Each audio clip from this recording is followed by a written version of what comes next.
Podcast, Journal Haïti Progrès. Une analyse sur les manifestations des lycéens en Haïti. Quand je vois des centaines d'élèves qui envahissent les rues pour exiger leur droit à l'éducation, ça me désole tellement que je me demande jusqu'à quel point on va laisser cette société s'enfoncer dans la décadence et l'indécence.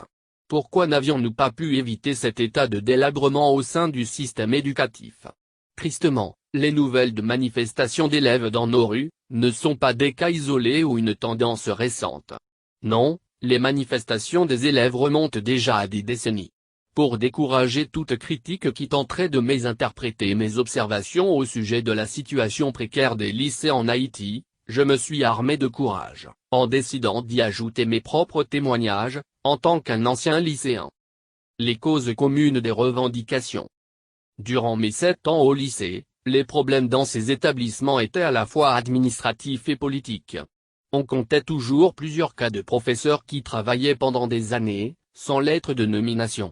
Et ces professeurs étaient bizarrement des plus honnêtes, des plus ponctuels.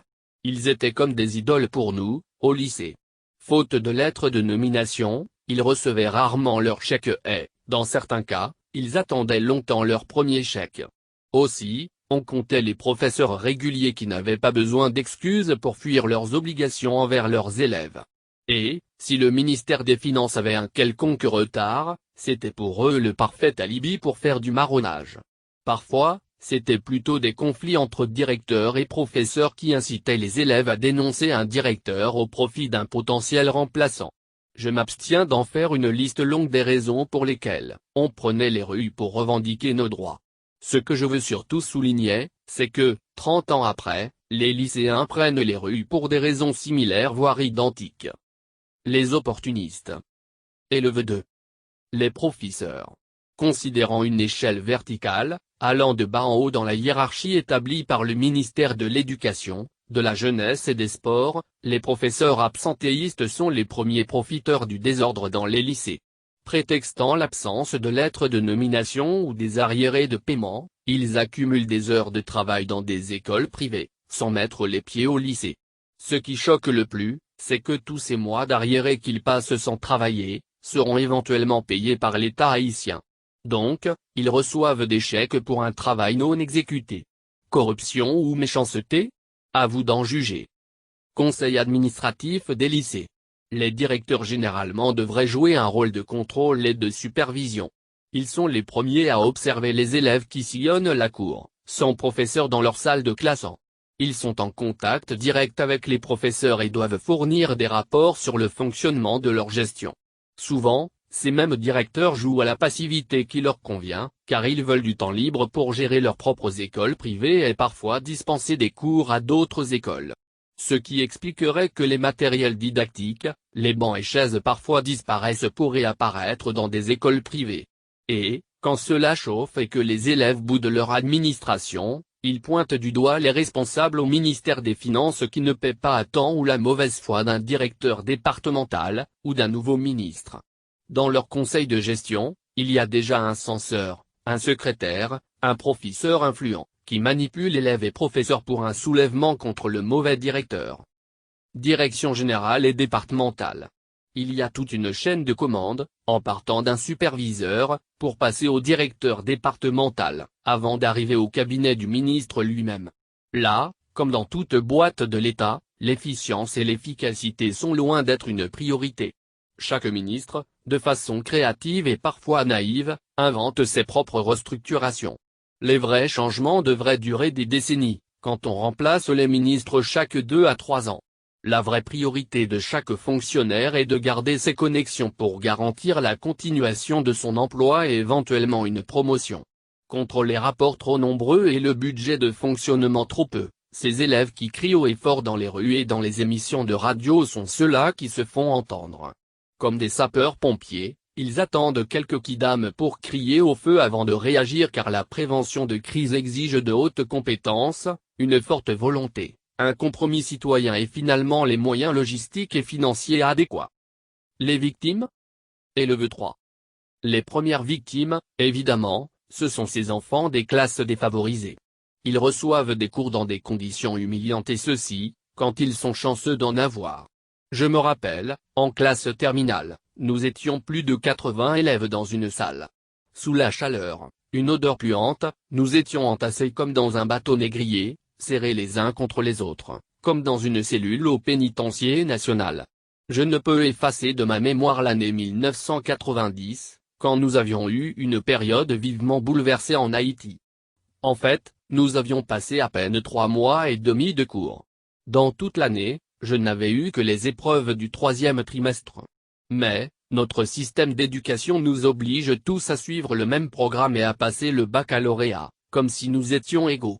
Et, le fossé entre les écoles privées et publiques, par rapport à la performance de leurs élèves, s'élargit marginalement toutes les années. Élève 1. Je viens des rangs de ces lycéens qui ont trop souffert pour jouir des droits accordés par notre Constitution. Mes pires souvenirs remontent à l'année 1990, l'année où les militaires, soldats de la FAD, du camp Lamentin avaient encerclé notre lycée, Louis-Joseph Janvier. Nous avions passé 10 heures en otage. Certains élèves qui tentèrent de s'enfuir furent capturés et torturés pendant des heures par ces bourreaux cruels. C'était quoi notre crime? Exiger le pain de l'instruction?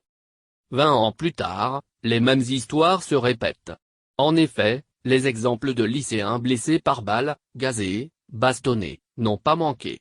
Renseignez-vous directement auprès des élèves du lycée de Cibert, de Marin, de la Croix-des-Bouquets, du lycée Pinchina de Jacmel, du lycée de Mirebalais, de Petit-Goâve, des Gonaïves, des lycées Louis-Joseph Janvier, Fritz-Pierre-Louis et Henri-Christophe à Carrefour et au centre-ville, pour ne citer que ceux-là.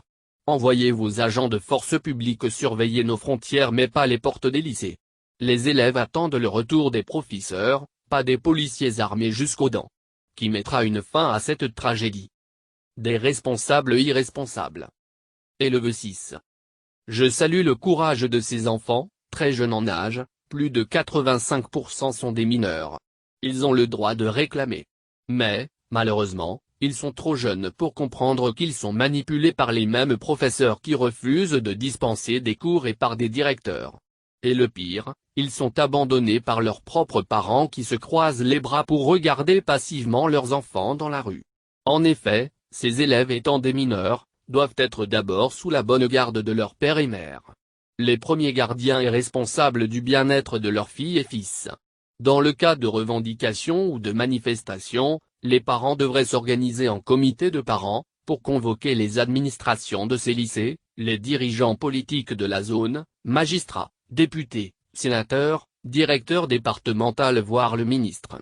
Innocemment, ils délèguent l'organisation aux syndicats de professeurs qui ne se soucient que de leurs augmentations de salaire.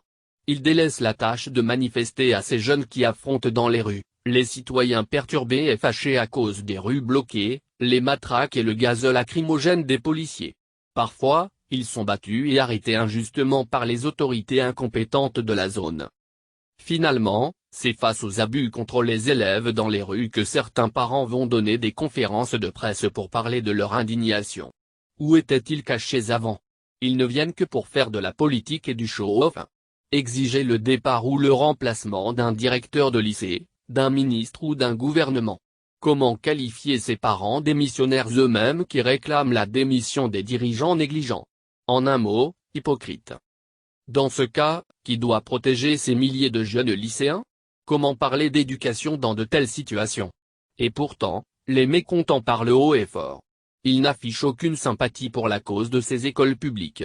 Mais, ils chantent toutes sortes d'épithètes pour décrire ces élèves comme s'ils étaient des bandits, des petits délinquants qui empêchent leurs enfants de recevoir les cours, paisiblement, dans leurs écoles privées dûment payées. Irresponsabilité de l'État ou insouciance des parents? Il est temps que nos concitoyens acceptent leurs responsabilités comme parents envers leurs enfants qui se battent seuls contre tout un système corrompu. Et ceux qui n'ont pas leurs fils au lycée doivent apporter leur soutien aux revendications de ces élèves, pour que, de concert avec les parents, ils obligent les fonctionnaires responsables, de remplir leurs devoirs envers la communauté. Ces professeurs manipulateurs, absentéistes, doivent être punis, car quiconque reçoit des caisses de l'État des paiements pour des travaux non exécutés, des cours non dispensés, tombe dans la catégorie de bluffeurs, voleurs, corrupteurs et corrompus.